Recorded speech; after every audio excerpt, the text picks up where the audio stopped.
Hi, before we get rolling with today's episode, I just wanted to let you know that I will be speaking at the Coping with Trauma Summit, December 27th through the 30th, 2020. There are over 40 trauma experts speaking, so that's over 40 hours of trauma knowledge coming at you. So no matter what you have, what kind of trauma or abuse that you're dealing with, I'm sure there's somebody there that you're going to find that speaks to you. The summit is completely free. The way it works is you click to register, and when a video is published, you have access to it for 24 hours. If you want to have access going forward, there is a registration fee. All the information can be found online. If you go to joeryan.com/links, there's a link to the Trauma Summit there. Or if you're on Instagram, you can click on the link in my profile and it'll take you there. So check it out. It's the Coping with Trauma Summit, December 27th through 30th, 2020. It's free. A lot of work went into this. There's a lot of really good speakers. I'm sure you're going to find something that speaks to you. All right, now on to the episode.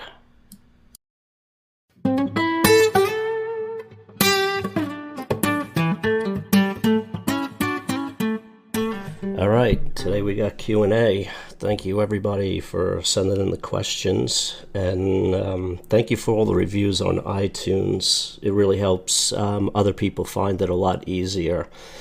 So I appreciate you taking the time and doing that. So the most common question that I got was, I feel like an outsider. I feel like I don't belong.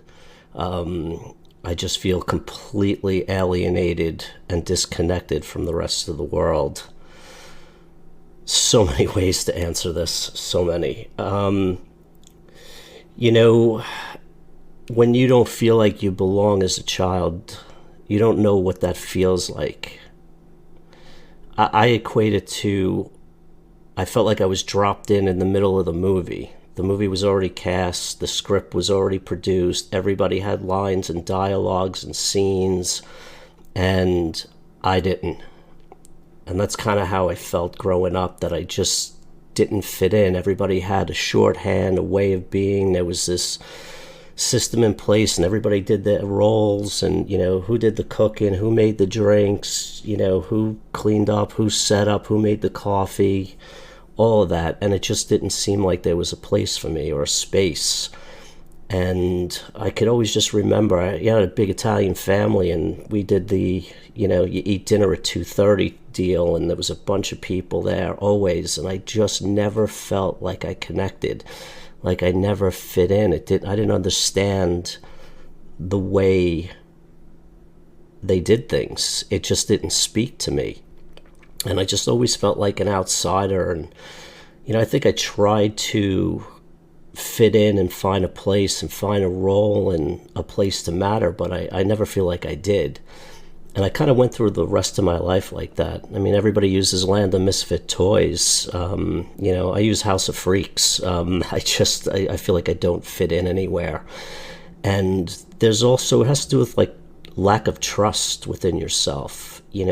I'm in a room with people and they're interacting and they all look like, quote unquote normal, and they function well. And I have all this panic and trauma and anxiety, running through my bones and cells. And, I spend most of my time, or I used to, in public managing that, because I'm just on guard. I'm always on guard. Even to this day, there's a low-lying undercurrent of being on guard, of somebody needing me or somebody wanting something and me having to be available. So when you're living that way and you're out in public, and it's hard to assimilate. It's hard to fit in. It's hard to feel like you belong. See, if we don't belong to self, how can we belong anywhere else? And that's the problem. We don't belong to self. We don't trust ourselves. We don't have a sense of competency, a confidence, a self-love. We're critically aware of every movement, every gesture, every word. I mean, how many times have you left a party or a gathering and obsessed for hours, days, weeks, and months over something you said that kind of fell flat in the conversation? For me, it's in small talk. Small talk's difficult. I can't just go through the, how's the weather? Oh, the antipasto was great. Hey, what'd you make that with? Oh, you put the parsley instead of the basil. Just bores the shit out of me. It's hard to live in a fake world when you're trying to be real. And when the rest of the world seems to be pretending, and you're trying to find authenticity, you're trying to find a connection within yourself. You look around at all of these people portraying this facade, this fantasy of another perfect life. They don't make mistakes, they don't apologize, they stay in their little, they're big fish in the small pond. They know the system, they know the routines, they know where they're confident and competent, and that's what we see. We see them in this small world, and within family systems, that is huge. That's why people don't leave. I ended up finding my role. I didn't like it, but that's the only place that I felt I had validation. And for me to leave that system and go out in the real world with no skills other than the role that I had played my whole life, I feel like an outsider. Or I felt like an outsider everywhere I went. I didn't feel connected. I couldn't get close to people. I didn't trust others. So it's not an uncommon thing to feel like you don't belong, you don't fit in, you can't connect. And when we feel isolated within ourselves, when we look at the rest of the world functioning, and they seem to do it easily, we're going to even shame ourselves more. So it's not uncommon, and it's very difficult to deal with. It's very difficult to overcome, because if you're in a room with 20 people who are pretending and fake, and you can't do that, you can't be that. Do you know how much energy it takes to walk into a room, assess what's going on and what the vibe is and what the energy is like, and what's important to these people, and none of that is important to you. You don't have the same vibe or the same energy. To stand alone and be okay with yourself in that situation is so difficult. And that's so much of what I had to learn. My whole life for a long time was just drinking and partying and chasing action, drama, and juggling a lot at once, and never really checking in with myself. And I go out with those people very rarely, and when I do, they don't like me around, to be honest with you. They try to manipulate and control me and pressure me into talking like they do, acting like they do, doing the things they want. And to stand firm and to set that boundary that's like, no, I don't feel like having a drink. No, I am not going to talk to that woman. No, I am not going to this place because I don't like it there. Especially with guys. I mean, I don't know what it's like for women, but man, guys where I came from, that blue collar, alcoholic drinking mentality, it is just that, it's a shaming, it's a bashing, it's a putting down. It's like, we are going to control, manipulate, and shame you into getting you to go along with who you used to be and who we still are, because the more you don't drink, the more you don't chase women, the more you don't get into fights, the more you don't follow what we're doing, the more we have to look at ourselves, and we don't like that. So if I'm not strong enough to stand up for myself, if I'm not strong enough to have those boundaries, I'm going to let them walk all over me. And, I've been called everything lately, and it all has to, do with not being manly, because I'm not going along with, quote unquote, these manly things, these Neanderthal things.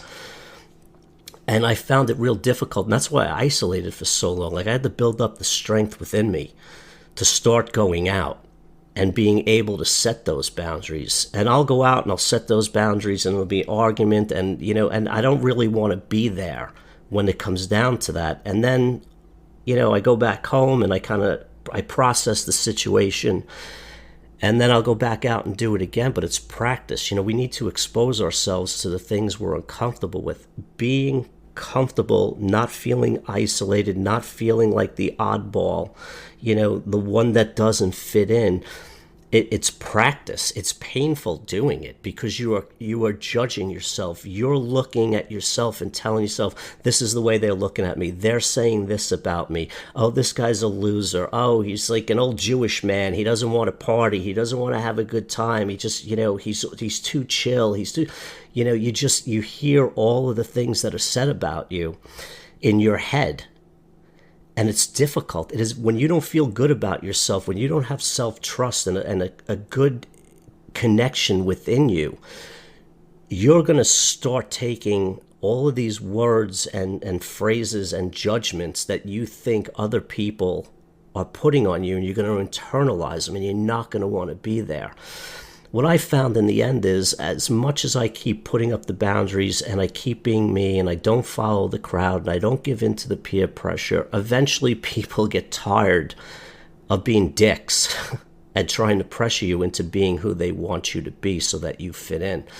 Fitting in is not the goal. The goal is to belong to self. See, when you belong to self, you don't need to fit in. You don't want to fit in. You don't care to fit in, but it's getting there. It's that arc from one position to the other where I really want to fit in to I really just belong to me. And once you belong to me, you'll find similar people who think similarly and feel similarly. Look at the world in a similar way. So yes, do I ever feel that way? I felt like that way my entire life, and that's a hard one to get over, but you just have to keep practicing and telling yourself who you are is okay, and not following the crowd is a good thing. I mean, do you really want to be chasing the dollar your entire life? Do you really want to be chasing status and ego and power and control? It's fucking exhausting. It's just so much easier just being. But it's the pain of the judgment that we put upon ourselves and others put upon us that we have to get through. Don't let anybody tell you any differently. It feels wrong not to be out on a Friday night. I would stress out on a Wednesday. I got nothing I feel like doing. There's nowhere I want to be. I used to be out every weekend, and now Friday's coming, and I have no motivation to do anything. What ended up happening is Friday is no different than Tuesday. Like, it doesn't matter what the world is doing. It only matters how you feel about how you're being. All right. Another question was, got this from a few people as well. How do you tell your new relationship partner about your childhood trauma and traumatic experiences? Well, if it's new, I wouldn't. And by experience, I say this because I was the one that, as soon as I had feelings, it was like I just ripped my chest open. I threw all my shit out on the table. And I had no boundaries, and I had no protection, and I didn't know this person well enough. And why do you do that? We really truly want to be loved for who we are, the good and the bad. But for me, it was more about, there are certain things in intimate relationships that I find difficult. Boundaries are definitely one of them. So I think subconsciously over the years, the reason that I kind of dumped all my shit out on the table was I didn't know how to manage it. I didn't know how to manage it when the emotional intimacy got too intense. It freaked me out, and then I would wall up. And what I ended up doing was I would put all of my stuff out there so the other person knew, because unconsciously I wanted them to manage it for me. See, I don't ever want to have an uncomfortable feeling because I didn't know how to self-soothe. So that's a big thing, self-soothing yourself with your crap, right? So if I tell somebody I have issues with these 5 things. I'm basically asking them, don't hurt me with any of these because I don't know how to manage them myself. So I'm going to give them to you so you manage them for me. I think letting that stuff out a little bit over time, there's a trust that needs to be built with the other person that you're in the relationship with. The emotional intimacy will grow, and these things will arise over time. And as you're going through and navigating the relationship, you have to listen to your gut. It can't be, I'm uncomfortable, so I need to dump this out. Your relationship hits different levels and plateaus of connectedness and intimacy, and there's an appropriate time to share certain things. It's individual with each person based on their trauma. If you had emotional incest, physical incest, abandonment, beatings, rage, whatever you're dealing with, everybody has different triggers. So there's no real definitive way that I can say at 3 months, you can reveal this. At 6 months, you can reveal this. You really have to start getting in tune with yourself and ask yourself the question, why am I telling this person this? What is the point of me telling them? Is it to enhance the relationship, or is it for me to have them take care of something that I should be taking care of myself? I have learned the hard way how to hold back. We don't have to give full disclosure. And do we really know anybody the first month, 2 months, 3 months, 6 months in? Some stuff is really, really private and core issues that you don't want anybody to know. And if you haven't processed the trauma that you're willing to reveal, you're leaving yourself unprotected. I feel at this point with relationships, when I become okay with a specific part of the abuse or trauma where I feel like I can't be hurt with it, I find it easier and safer to reveal. You just don't want to rip that chest open, dump it out, and hand somebody everything. It's just not a good way of going about it. So take your time. If if the relationship is good and you like each other and it's forming into like a love relationship and it starts to grow, you'll start to feel it. You'll start to know. You'll start to get that trust. When I care about somebody, when I love somebody, I want to be able to tell them everything.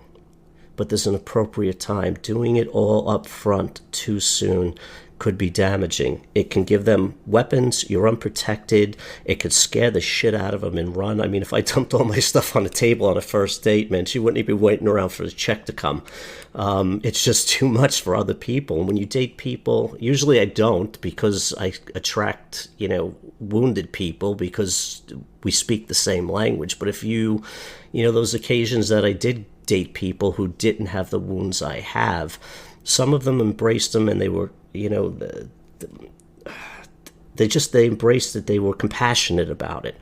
And others kind of like tilted their head like a confused dog and, didn't know how to deal with it, didn't know what to do with it. So it's just a whole feeling out process. I hope that helps. Another good question I got was people asking about sitting with the feelings, and when's it too long? How do you know if you're just sitting there feeling sorry for yourself? There's a choice, right? So either your feelings sit with you or you sit with your feelings. I hope that makes sense. So when you sit with your feelings, you're in control. You do it with intent. I am going to sit with these uncomfortable feelings for as long as I possibly can to see what my subconscious brings up to me. You have an intention. Your intention is to sit and feel it. You make time for it. You make space for it. You go and sit and lay and quiet in the dark. When your feelings sit with you, they just take you over and you're powerless. So we're learning how to empower ourselves over our feelings. So we make the time to feel shitty. I know it sounds crazy, but we've spent our entire life avoiding uncomfortable feelings, and they have taken us over.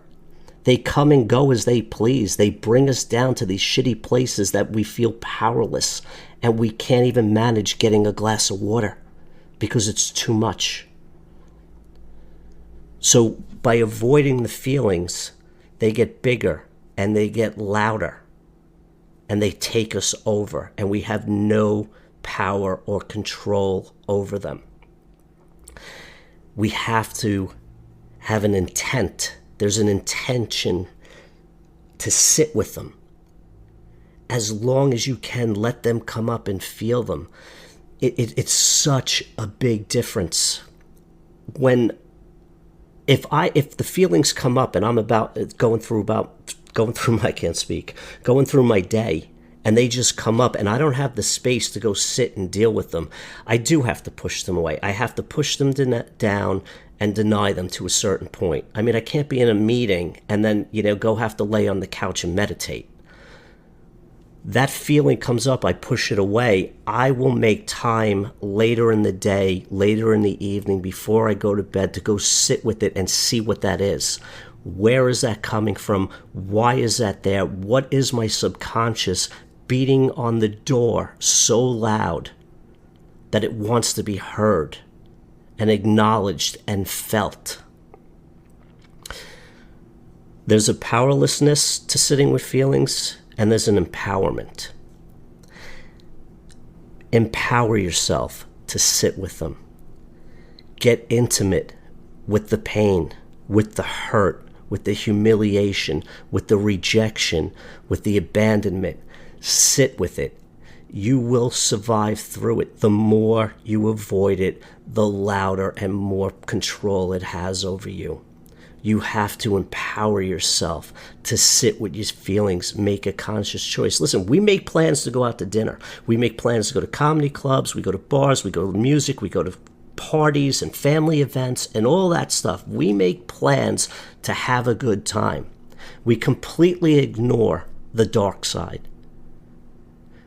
We have to make plans to feel bad, to acknowledge that we have these feelings. We've abandoned the negative feelings within us.